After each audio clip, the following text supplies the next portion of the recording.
suddenly, as you get towards the end of the season, you're going down a funnel where you're getting loads of games with less time left. You have to be sensible about your team selection. So, yeah, I would always prefer to pick the best team, but you have to manage that team or that squad if you've got a lot of games in a short period of time, which you have.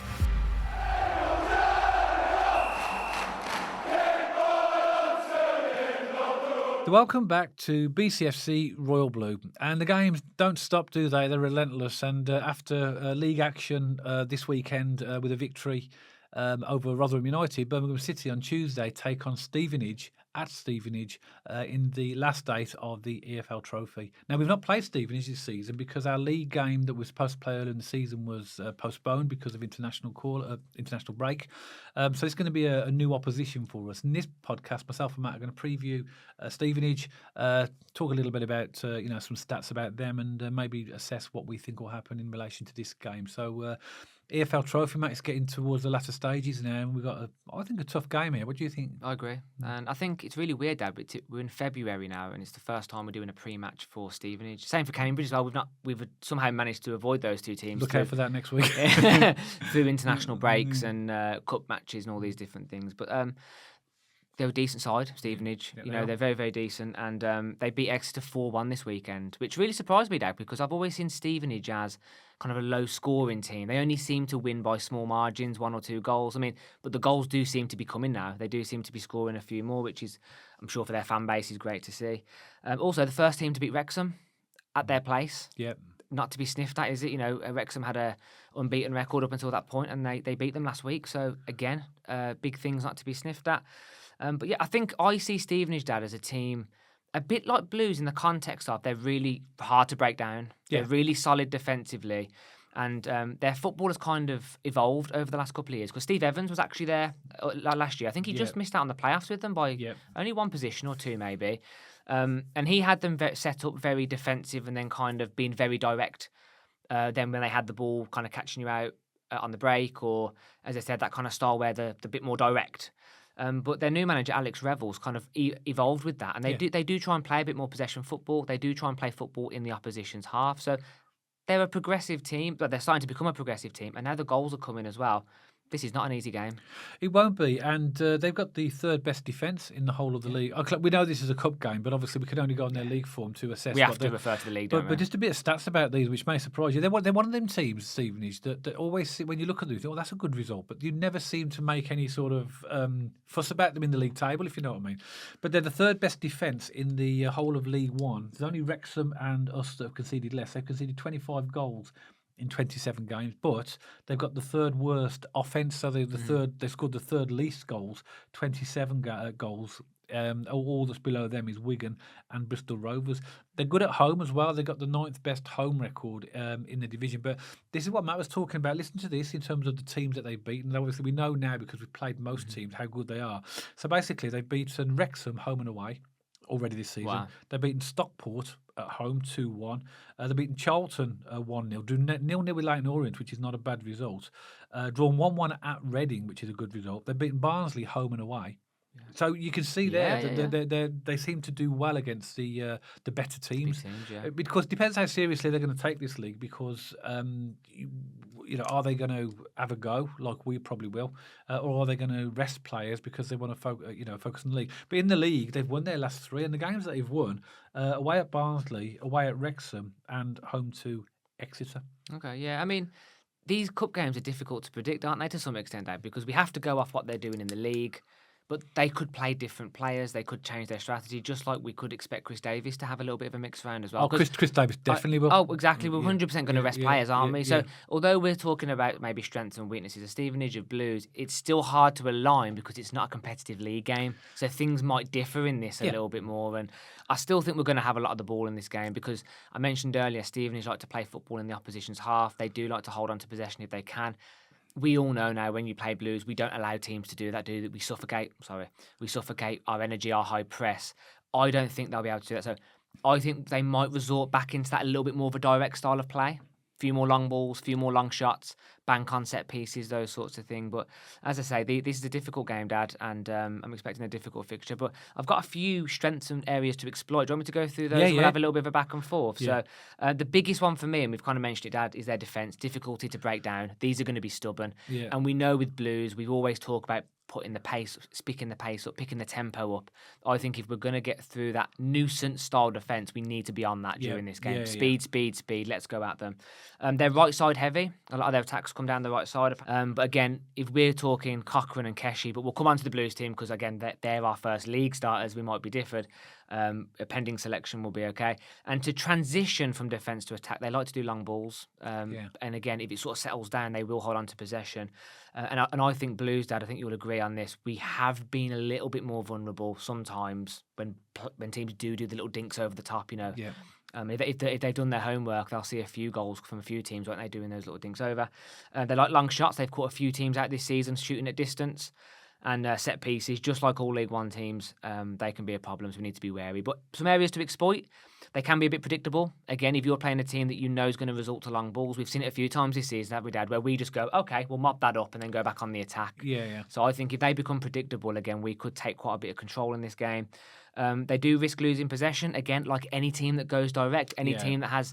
It kind of hits a 50-50 battle at that point, don't it? If you go a bit more direct, so they do run the risk of losing possession from time to time, and they can be exposed to counter-attacks as well. Again, if they're playing that kind of possession-based football in your half, with our speed and our pace, we could do them some damage here on their counter-attacks. But that's a little bit of kind of research I watched. I've seen some of their games recently, Dad. They were good side, Stevenage. I know what I like about Stevenage and respect about them is just they're compact. You know, a team that's just compact. They've been together for a while. They know each other. They work well together, and they're set up very well. Yeah, well organised. Well organised. Yeah, everything you've said. That's my understanding from my research of the weaknesses and strengths, and their stats back that up. The fact that they're very compact. And they will try and catch us on the break. They'll be defence first, I believe, and because that's why they've not scored many goals. And they've got a good defence. That tells you a team that's happy to absorb a bit of pressure and then try and catch you on the break. So we'll have to be careful of that.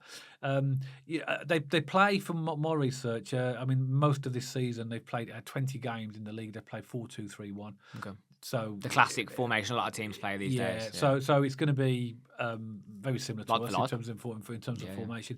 Last 10 games they've won 5, drawn 3, and only lost 2, whereas we've won 7 and drawn 3. Obviously, this is league. We know it's cup that we're playing, and they've had some really, really good results. So in terms of they don't, obviously they've only a small ground. They've only got a capacity of 7,000. We've got, I think we're taking 1,300 fans to Stevenage, and depends on what their fans, how they react to the EFL Trophy, because some of the grounds we've been to, like Swindon, was like empty, wasn't it, apart from the one stand. In terms of their arrivals, they bought, and these are free transfers. Charlie Good came from Brentford. Dan Kemp, he's been a good signing for them. MK Dons. Louis Appert, he was from Northampton, and they got Ellie King from Cardiff. Their top scorer this season so far with 8 goals, and I think definitely their key danger man is an attacking midfielder called Dan Kemp, that guy who came from MK Dons. Jamie Reed's got 4 goals, Jordan Roberts 4 goals, Elliot List 4 goals, Louis Thompson 3.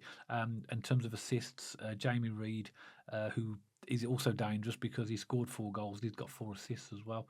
Louis Thompson 2 goals. So they're just a few players that we need to be a little bit wary of. But again, I think you can tell by the teams that they've beaten in this league that these are going to be no pushover, and we don't know how their manager is going to decide to play their first team or rotate or whatever. But whoever they put out, I think it's going to be a tough one. Yeah, I think it's going to be a very low-scoring game. We'll come on to our score predictions at the end, Dad, but I can't see many goals being in this. I think because we're compact at the back and they're compact at the back. I mean, it screams 0-0, but we'll come on to this later. But of course, it has to go to penalties if we do that. But to me, I think I'm expecting a cagey game. I'm expecting a lot of side-to-side. But that's why I mentioned earlier, Dad, in order to break down nuisance defences, we need to pick the pace up in this game. That's going to be key. But I think that's a nice segue, Dad. If there's nothing else on Stevenage, should we get into the Blues team? Just one final thing. Just bear in mind that they're a mid-table team at the moment. They're 11th in League One, so they're not. They're right there. So they're only they're only 4 points off the playoffs, having won their last 3 games. So, nobody can think that this is going to be a easy game. And we're away from home again as well. Their away record is really good. So, onto the Blues team then. So, again, the fact that it's an EFL trophy, traditionally Chris Davis has made quite a number of changes into this. And it'd be interesting to see whether, now that we get into the latter stages, whether or not he thinks, well, actually, I might. But having said that, though, we've got Newcastle on the Saturday in the FA Cup. But this is a more realistic chance to get into Wembley. So where do you put your eggs? What basket do they go in? Yeah. But should we start from the back? Go to the front as always. Let's do it then, Dad. So I'll start. I mean, again, there's two thoughts, isn't there, Dad? Because if Chris Davis is going to play his first team or go a bit stronger, we all know Clara and Ben Davies are going to be in it. But I've gone for a bit more of a rotated team in this one. So let's have a back and forth, assuming there might be a little bit of rotation. Okay. Yep. So I've gone for Bailey Peacock Farrell in goal. Yep. But it could be all sop, depending on how Chris Davis sees it. But I'm gonna put my eggs on the eggs on the cooker. Eggs in the pan. I keep getting my sayings the wrong way. What did I say the other day? You could throw the bus at them. Throw the bus at them. So somebody commented on in the last video. It was really hilarious. I can't remember what the comment was. Very funny. Yeah. So I've gone Bailey Peacock Farrell in goal. I've actually gone Samstead left back. I think he might give Cochrane a break. I've gone for Bielek and Hanley in the middle, and I've still got a feeling he's going to put Laird on the right back. That's exactly what I've got. Okay. Exactly. I mean, I've got Bailey Peacock Farrell in goal, Hanley Bielek as centre halves, Laird on the right, and Samstead on the left. Fair enough. So midfield, Dad? Midfield, I've gone. So do the whole midfield into the attack, 'cause it's just easier. Okay, so in central midfield, I've gone for Taylor Garden-Hickman and Leonard. I've gone for Yokoyama on the left, Scott Wright on the right, and then I've gone for Dowell in number 10 with Dykes at number 9. Oh, we were so close to getting an exact match, Dad. I've gone exactly the same across the board, apart from Alfie May back in the 9. And that is obviously when I did this team, this was before we'd played our last game against Rotherham, and obviously Alfie was on the bench. So there's every chance that it could be Alfie May. But I'd like to see Dykes in the number 9, actually, to be honest, just because he's obviously been playing 10, hasn't he? He has. But I think that could be. It's going to be either Dykes or May, I believe, in the number. I think he'll rest Stansfield. But another area, Dad, where I think, by the way, I completely agree with Leonard and Taylor Garden-Hickman, Scott Wright as well, and Dowell. My only thing is, because of his sort of loyalty to him over the season, although recently he hasn't been playing him, he might put Luke Harris somewhere in this team. He's on my bench as well. And of course, Yokoyama's in my starting lineup, but of course, the transfer window's still open. And there's rumours that he could potentially, we've had a bit of interest in terms of sending him out on loan. Yeah. So clearly, if he's out on loan, he ain't going to be part of the team. But I've plumped for him at the moment to put him on the left. But yeah, you're right about Luke Harris. Could be, couldn't he? Could be, yeah.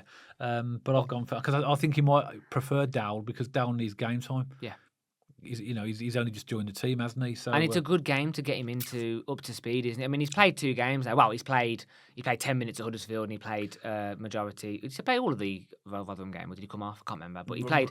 He played a good portion of it. Yeah, no, he was substituted, wasn't he? But in the latter parts of the game. Yeah, exactly. So this is a good game for him to have a run out, especially in the 10, because he's been playing him on the right, hasn't he? I'd like to see him. I think he came. His CV is a number 10, it's an attacking midfielder, isn't it? And I think I'd like to see him in that position. Mm-hmm. On my bench, I've got Allsop, Clara, Davis. Listen to this for a bench. Allsop, Clara, Davis, Harris, Stansfield, Yuki, and May. Yeah. So mine's exactly the same, except for swapping Alfie May and Dykes. Yeah. But yeah, I've got exactly the same. That's the first time we've been that closely aligned for a while. Well, that surprises me, because this is a cup game and it's really hard to predict. I think we've both assumed rotation. I mean, it might surprise us completely. Because at some point, obviously, we're going to get other players back. Not that they're ready now, Paik and Williamson particularly. Yeah. Hansen's not a million miles away, I believe. But obviously, the likes of Buchanan. Yeah. He's going to be out for the rest of the season. But as you say, do you think the Newcastle game will be on Chris Davis's mind? Again, being wary of people like Clara. I've absolutely no doubt Clara won't start this game. Yeah. He's not going to risk him in a game like this. Yeah. He'll be on the bench, I think, though. Because aren't you quite a fan of, Dad?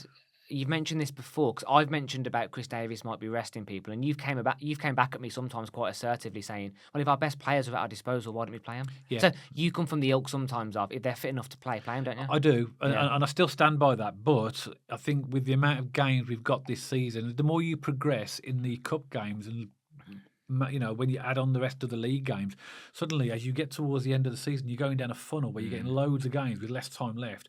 You have to be sensible about your team selection. So yeah, I would always prefer to pick the best team, but you have to manage that team or that squad if you've got a lot of games in a short period of time, which you have.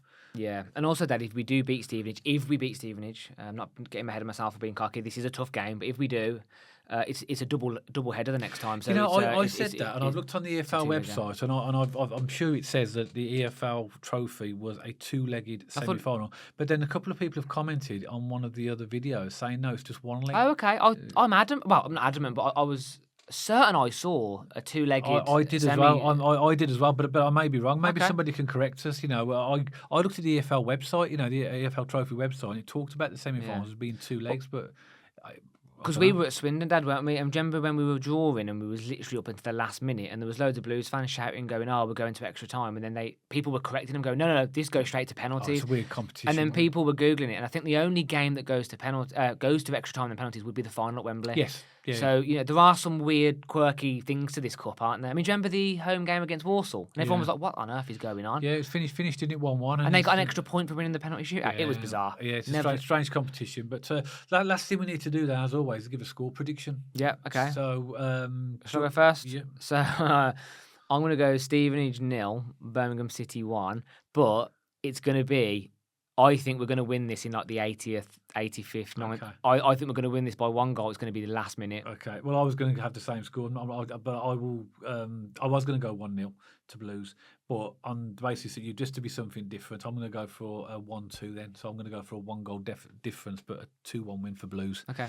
But I agree with you. There's going to be very few goals in this game, and it's going to be very, very tight. So we can have the same score, Dan. Eh? We can have the same score from time to time. No, let's shake things up a little bit. Okay, fair enough. Yeah, we do. When we do our score predictions, if the score's the same, we don't change them anyway. But for a cup game, I think that this is going to be a tight game. It is, yeah. But I think we both agree that it'll be a 1-goal margin for Blues, whatever it is. But I think it'll be 0 at half time. I think it's going to be cagey all the way up, and I just got a feeling we're going to get a scrappy goal late in the game. But by the way, if anything, that's a compliment to Stevenage because they'll be very well set up. They'll be very compact. But to be fair though, in the league we've been used to teams parking the bus, putting the two banks of four behind the ball. Yeah. So it's not going to be something new that we've. But these seem particularly good at it because they have to be because their defence is very good. I think Stevenage have another layer to this. So a lot of teams park the bus, but they're actually very good defensively. Yeah. Like, when you look at Blues, you think, we've only conceded 4 goals in the last 13 league games or something. It's absolutely crazy. Stevenage are very good defensively as well. So, yeah, that's why I'm going for 1 goal. It's going to be close. And hopefully, because I do, league's priority, I still would love a day out of Wembley. Hopefully we can progress. Me too. So, that's what we think, Blues fans. First time we're playing Stevenage what is an important game for us, the EFL Trophy last date. Love to know your thoughts. So add a comment below. Any thoughts about the game, about maybe the team selection, or maybe what you think the result will be. Let us know below. If you're a Stevenage fan, you've come across our podcast for the first time, we always welcome comments from fans from the opposition as well. So please feel free to put your comments below as well. If you did like this podcast, as always, don't forget to give us a thumbs up. And if you haven't checked us out already on our social media channels, pop along to our X page and our Instagram page. And if you like to watch or listen to your podcast on Spotify, you'll find us on there now, and you'll see the handles appearing for these on the screen right now. Of course, if you haven't subscribed to the channel, you'd like to do that, press that big red subscribe button. And if you want notifications when we put podcasts out, hit the bell icon next to the subscribe button. So that's it for this podcast. Hope you've enjoyed it. And myself and Matt will see you on the next one, all about Birmingham City.